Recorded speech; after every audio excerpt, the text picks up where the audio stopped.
डोंबिवलीतील 29 वर्षाच्या विशाख कृष्णस्वामी, नाव साधं पण पराक्रम असाधारण। आपल्या चिकाटी आणि अविश्वसनीय जिद्दीच्या जोरावर या तरुणाने असा पराक्रम केला आहे ज्याची कल्पना आपण अनेकदा करतो पण कोणाला करताना क्वचितच पाहतो। आपण गिनीज वर्ल्ड रेकॉर्डचे कितीतरी किस्से ऐकले आहे, कधी अजब, कधी धाडसी, कधी मनाला चकित करणारे। पण एकदा स्वतःला प्रश्न विचारा, कोणीतरी सलग 61 दिवस रोज एक पूर्ण मॅरेथॉन धावत विक्रम मोडला असेल असं आपण कधी विचार केला होता का?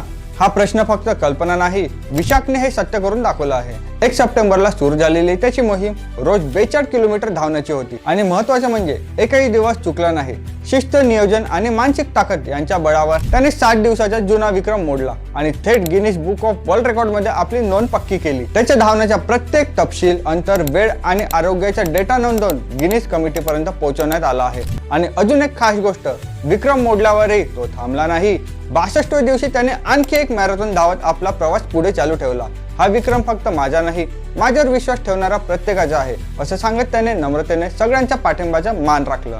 त्याच्या या अथक धडपडीमुळे डोंबिवलीचे नाव उंचावलं आहे आणि सर्वात महत्त्वाचं म्हणजे तरुणांमध्ये फिटनेस, शिस्त आणि सातत्याबद्दल नवीन प्रेरणा निर्माण केली आहे। ही कहाणी एका तरुणाची आहे पण प्रेरणा हजारोची बनू शकते।